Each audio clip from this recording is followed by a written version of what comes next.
Welcome to a new episode of Custom Cards. This time we have another fantastic selection of cards for you. And Yuri, again, huge credit to him for managing the custom card side of this channel. I really can't thank him enough. He chose the best ones. I'm sorry if your card didn't make it. This is always the hardest part of the video to me, because I know a lot of work goes into these cards to make them make sense in Runeterra. So yeah, sadly, I can only fit in so many cards and talk about them. But let's jump in and see what cards we have for you today. The first one is a card submitted by MNC Dover. 1 mana fast from Piltover, Untested Elixir. Deal 1 damage to a unit to grant it a random keyword. A 1 mana deal 1 has originally actually been very strong in Legends of Runeterra. The biggest use for a card like Thermogenic Beam is actually to use it as a 1 mana ping for those pesky Teemos and Zoes. So Piltover would not be unhappy running this card, but you also get the flexibility because you can ping that enemy, or you can ping your own unit to give it a random keyword. It's some Victor support because he likes having keywords so much, but I don't think that's going to be the primary use of this card. I think it's just going to be very good removal as a 1 damage ping. But, you know, if you're playing against regions like Demacia, where they can buff their unit, it's actually pretty dangerous to use this spell, because if they manage to save their unit, you're just giving them a random keyword. And that can be pretty devastating, especially if it's something like Elusive or Overwhelm. Honestly, I feel like I say this at least once every video, but I love these type of cards that have some kind of risk and reward attached to them. Like as a 1 mana, deal 1, fast speed, that's just very powerful. In a region like Piltover, I think this card is very strong. I especially love how this fits in the region of Piltover, because they have this removal with spells like Mystic Shot, but they also have this like give your units random keywords thematic going on with the experimentation, and it fits perfectly in Runeterra, I think. The next card is the Camavorran Royal Guard by Costas Red. 9 mana 6/5 from Shadow Isles. When you gain the attack token, use it to summon 6 ephemeral exact copies of me attacking. This card has Camavorran in the name, which already implies that it is Viego support, which it obviously is, because if you have Viego on board and you play this card, you get the attack token, you instantly have 6 units with 6 attack that will die because they're ephemeral. So 6 times 6, that's 36. You're well over the Viego level up condition. And for a 9 mana card, I think that is totally okay. 9 mana card should definitely win the game. Besides leveling Viego, that's also just a very powerful effect. Just imagine ending your turn, the attack token goes to the opponent when they have this on the field. Instantly, you have to deal with 6 of these things attacking you. It is balanced by the fact that it consumes your attack token, but still, you can have your engines on the bench, and the Camavorran Royal Guards will just do all the attacking for you. I really like that in a region like SI. We would like to have things on the back, on their bench, like a Prankster, like a Neverglade Collector, like a Maokai, even like a Viego. Viego doesn't love attacking unless you're 100% sure that he can get the attack through because of his fearsome, or when you think you can just do so much damage that your opponent has to block with something meaningful. So very thematic, great card. Don't know how abusable this will be with a region like Demacia when you rally, but it probably will be in some way. But once again, for 9 mana, that's just fine. 9 mana cards should be awesome, should be winning the game, and that's exactly what the Camavorran Royal Guard is going to do for you. Next, we have another card by Costas Red, the Undercity Engineer. 2 mana 1/1 with Augment. When I'm summoned, draw 1. The card drawn is created by this card. You know what I like? Mirrors. And do you know what I also like? Mages. This card also likes those things, because with a card like Mirror Mage, playing that created card, if it's a unit, you will be able to play that unit and Mirror Mage will instantly create a copy of it. But also for a card like Victor, this is just fantastic. Instantly buffing his attack, gaining 1 towards that level of progress. Without any of those synergies even considered, drawing 1 for 2 mana when summoned is just incredibly powerful. And if you play that drawn card, this also becomes a 2/1. I think this card is extremely powerful. Might even have to be balanced by making that drawn card fleeting, because this is like an Avarosan Sentry almost that doesn't draw on the last breath, but instead draws on summon. Piltover is pretty good at drawing though. Freljord is not supposed to be very good at drawing, so maybe it's balanced by that fact, but still, this card seems extremely powerful. Also, this card becomes extremely powerful when you already have Glorious Evolution active. A 1 mana draw to refill your hand, because when you have Glorious Evolution active, you're often going to be dumping your entire hand, is a very powerful effect. And this card obviously doesn't need to be played on curve. You don't want to play a 2 mana 1/1 on turn 2 all the time. And you're also competing with a card like Ballistic Bot. But this is just a super flexible and powerful card, and I really like it. Next card is the Yanlei Spy, made by Steel Guardian 53. Probably mispronounced that. 4 mana 2/2, from Ionia, play kill an ally to kill the weakest enemy.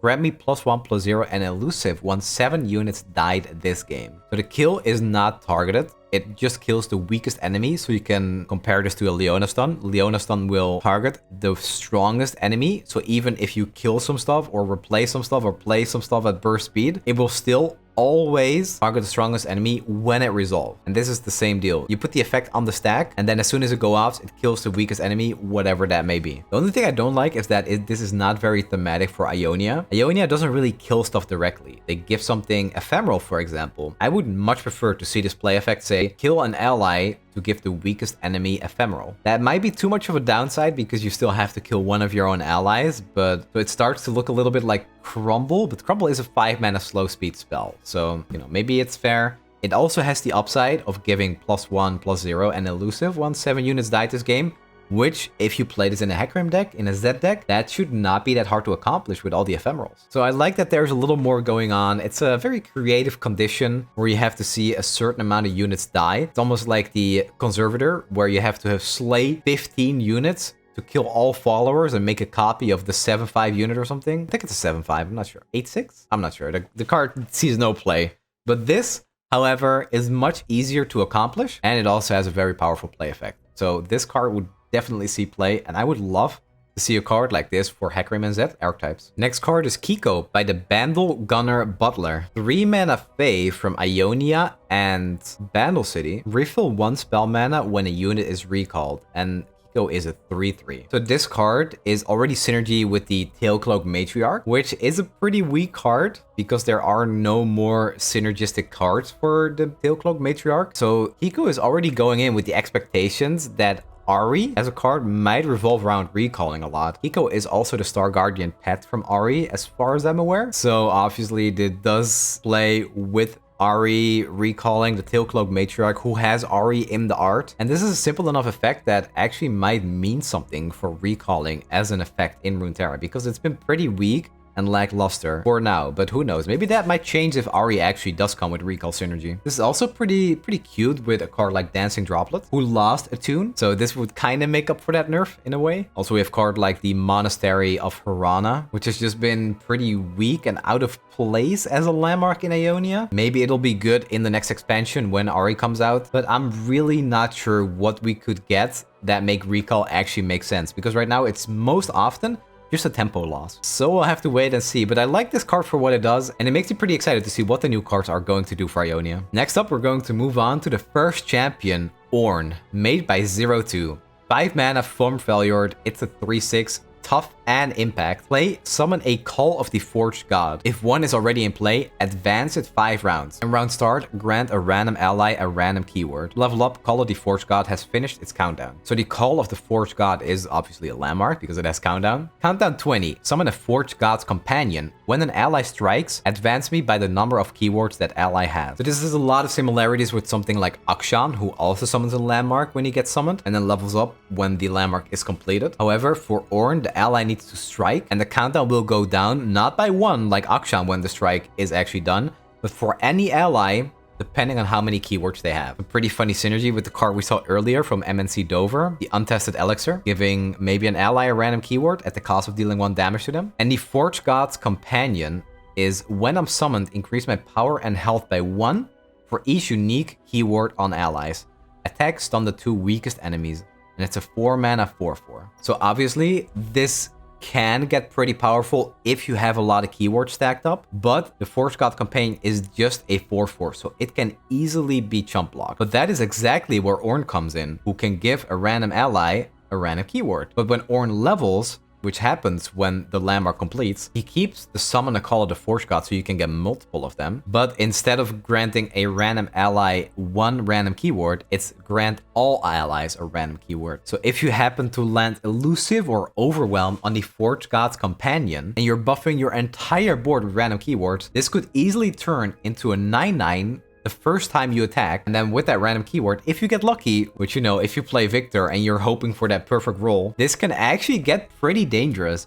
But Ornn is really the one that brings it all together, and this is just a minion that you get for free because you proc the landmark that can help you win the game because it gains such big stats with hopefully meaningful keywords. It's also pretty reminiscent of something like Arsenal, except it's a lot slower to get those keywords. But still, the fact that Ornn is a 5-mana 3/6 with Tough and Impact is already pretty damn strong at base level. And I like that Ornn, thematically, is about building stuff for his allies, so giving them random keywords, and him building a landmark is super thematic, and it's honestly my favorite part of the card. It does seem like there is a lot of work required to actually level the landmark, but once you do, and you get that Ornn level 2 and you get that companion, there is a ton of comeback potential. You just need to roll lifesteal once, and you're going to be good to go. You're going to be winning the game, because Ornn is going to stay alive because of his tough keyword, because of all the buffs in Freljord, and you're going to keep buffing your entire board with random keywords. You're going to keep growing that companion, and he's going to be an awesome win con all by himself. I love that. Next is a card by Cinnamen, a 1-mana 1/1 from Shurima, Icathian Envoy. When you predict, grant me +1/+1. This is exactly the kind of card that Predict needs. And when you look at this, and if you've played card games in the past, you know that 1-mana cards that have the potential to grow out of control are pretty dangerous. However, I do not think that is the case for Icathian Envoy, because at most you're going to be predicting once a turn. So on turn 3, this might be a 3/3. And then when you think of a card like Chip, who becomes a 3/3 on turn 2 in most of his decks, this honestly does not seem that broken. And if it grows to a 4/4, then well, good for you. You've been predicting, you've been playing a predict deck, which have on average been pretty bad. And then maybe you get like a 4/4 or 5/5 with nothing else going on. There's no keywords on the Icathian Envoy. I still think that this is exactly the kind of card that a deck like Echo Zillion needs, because they need something, they need a threat for early game to keep the game going and to set up their insane combos, and to be predicting to fish out those powerful cards out of their deck. The Icathian Envoy can help with that. Also, playing this unit and letting it grow over time feels very thematic to what Predict does with a card like Echo and Zillion. Time is the one thing that's on their side. Also, turn 1 Icathian Envoy, turn 2 Zillion. That's just nice. That's just a curve I want to have playing the old man. Or 2 old men, because this also looks like it's not the youngest fella out there. Next card is also from Cinnamen. 3-mana 1/5 from Shurima, Chronomancy Tutor. Before you predict, shuffle 1 Time Bomb into your deck. What else needs to be said, right? Perfect curve with Zillion 2. Play Zillion on 2, shuffle 4 Time Bombs, play the Chronomancy Tutor, and just start predicting a way to keep shuffling Time Bombs and actually get that Zillion level up for once. I might want to change the stat line from a 1/5, because that is Azir stats, and we know how hard that is to remove. I would prefer to see this be maybe a 1/4 or even a 1/3 that also predicts on summon and then start shuffling Time Bombs. So upon playing this card, you always have 1 additional Time Bomb in your deck. But I don't know how out of control Time Bombs can really get when they get something consistent like this. Zillion decks have not really been competitive, so I'm not too afraid of this card breaking a deck like that, but it would still be pretty awesome to see. Next card is very exciting. It is the Shark Cavalry, made by a very fitting name, Custom Card Enthusiast. This is a 5-mana 6/6 from Shadow Isles, ephemeral, fearsome. When I'm summoned, summon a Shark Chariot. This is going to pair very well with a card like the Oblivious Islander, have an insane attack on turn 4, especially if you've played more Shark Chariots before that. But if you don't have that, maybe it curves well into a Hecarim, getting additional Shark Chariots, having a very powerful attack on turn 5, because who's going to block a 6/6, right? If it's ephemeral anyway. Or maybe you just want to use it as a very powerful blocker and then get the Shark Chariots for later. A 6/6 does stop a lot of decks right in its tracks, forcing the opponent to pass maybe. I think 5 mana might be too much to play a card that does essentially nothing, because it is ephemeral. I would like to see this as a 4-mana 5/5 maybe with the same effect, so you can kind of get that Shark Chariot train rolling. But overall, I just love the idea of having more Shark support, because let's be honest, because besides a Grand Plaza deck, which has since been nerfed, we haven't really seen any Shark decks that actually impact the meta on a competitive level. And if there are more Shark printers, who knows? Another Shurima card, 4-mana 2/4, made by Demir, Careful Archaeologist. When you destroy a landmark with a countdown of 4 or less, activate its countdown effect. The wording is a little weird on this one, because when a landmark countdown hits 0, the landmark destroys itself anyway. That's how it is in game. So this might have to read when you manually destroy a landmark with a card like Rite of the Arcane, the Desert Naturalist, something like that. That would make this card make a little more sense. But I like that it's balanced by a countdown of 4 or less. Playing a Frozen Thrall and then instantly destroying it for an 8/8 with the Careful Archaeologist on the board is kind of crazy. But all in all, 4 or less, that's still the Draglorn Inquisitor, but much more flexible because it works for all landmarks instead of just Frozen Thralls. This card would definitely open up the way for a lot more decks. I think it would even make Ziggs decks, Talia decks, Zera decks just a lot better. Because I feel awful when I have to use a Rite of the Arcane on my Preservarium. Because I want to draw that additional card. That's why I played the Landmark. I paid 2 mana to draw 2 cards, not 1. So I think the Careful Archaeologist will let you enable a lot more combos. And it makes you feel a lot less bad about destroying your countdown landmarks that don't have a last breath effect, like the landmark that spawns from the Endless Devout, that you can destroy to get the 5/3 early. Next is the Lunari Spirit Child, made by Andy. 2 mana 2/2 from Targon. Nightfall, pick a moon weapon to create in hand, then reduce its cost everywhere by 1. Reducing the cost of moon weapons is very nice because they have been nerfed from 2 to 3 mana, and while Aphelios was very broken for a long time, I think with a card like this, reducing the mana cost of one weapon would be totally fine and balanced. Very often in a game, there's one specific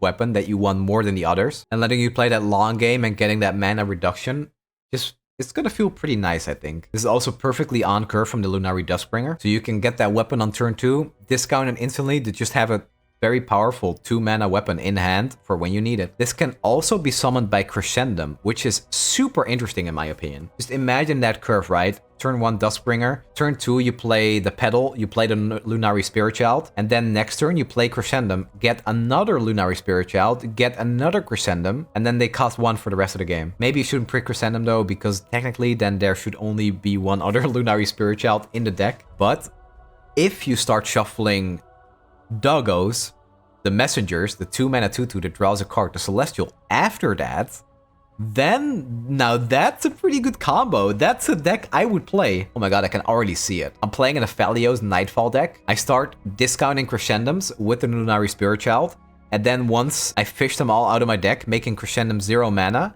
I'm going to start playing Messenger Sigil. I think that's the name, the 1 mana burst spell that shuffles 5 dogs into your deck. I'm going to play counterfeit copies of them, and I'm just gonna keep shuffling them. I'm gonna play Starbones, I'm gonna be buffing all my Celestials. Man, what an awesome deck that would be. Targon has so many fun combos. I really hope they get buffed in the next patch. I love this card. Yeah, when you make me daydream about awesome deck ideas like that with a card, you know you've done a good job. And lastly, we did something a little bit special for this video. We chose one league champion and we let all users create their own concept for that champion with a few additional supportive cards to round out their champion concept. The champion we chose for this was Orianna because she is pretty unique in League and there's a lot you can do with her mechanics, because in League she kind of moves like this metal ball around where she then uses all her abilities from. So it feels pretty interesting as a Runeterra card. Pretty complex too, and there were a lot of submission. It was not easy picking the best one, but eventually we landed on the concept from Cryo24. His Orianna was a 4 mana 1/3 with augment and quick attack. Play, and when you discard 2 cards in a round, create a mechanical orb in hand. Level up, you've discarded 8+ card, and the mechanical orb is a 1 mana 0/1 augment challenger. When I'm summoned, draw 1. When I'm discarded, summon me. So Cryo's concept actually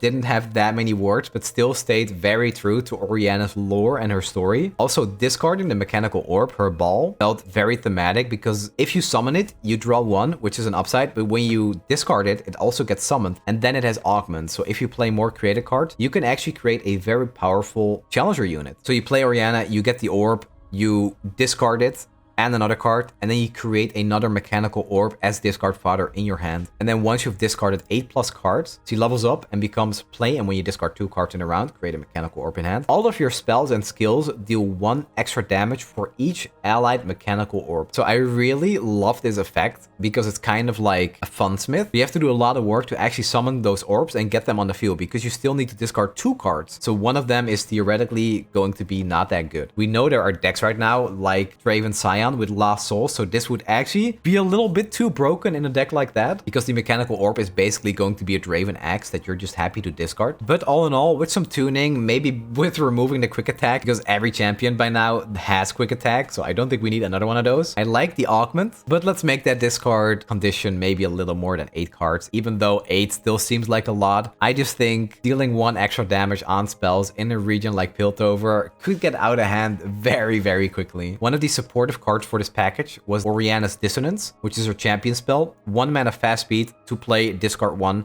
deal 1 2 times to anything. Also a very powerful card. You're discarding 1 card, which could be the mechanical orb, pretty insane synergy, and then you do 1 damage twice. So that's like a mystic shot. When Oriana's leveled and when you have some mechanical orbs, this could be deal 3 damage 2 times to anything, and then suddenly you have a better decimate for 1 mana at your opponent's nexus. Very, very powerful, but I like having this as your champion spell because then you get to discard your orbs, and you get that removal that Draven and Sion also like to play, and then eventually use their spells, like get excited, like Mystic Shot, as burn options. So all in all, a very, very powerful champion. I really like to see more discard synergy because having Draven and Jinx as the only discard deck was getting a little bit boring. So seeing Oriana and Sion as a deck together, maybe be a little more of a controlling style deck that likes to go a little later in the game and then kill you with big overwhelms or with burn spells. Sounds like it would be a lot of fun. Maybe a little bit broken, but hey, the concept is still here and it's fantastic for a robot like Oriana. And we're most likely going to keep doing these kind of competitions at the end of every custom card video if there are user submitted cards, because it's really fun to just have one general team and then see what people can come up with for that champion. And that was the final part of this video. For the next episode, we're going to do a set review instead of individually submitted cards, and these sets take a lot of work, so I can't exactly promise when it comes out, but Yuri and a few others are working very hard behind the scenes to get it ready for you all, and I'm very excited to show it all in a video when it's ready. And as usual, I hope you enjoyed the video and all the amazing cards that were submitted. Let me know what you think. Did I miss any cool synergies, or do you see an awesome deck archetype for some of the cards that were showed in this video? Make sure to comment down below because reading your ideas is always the best part of the video for me. And with that, I hope to see you all tomorrow for a new video.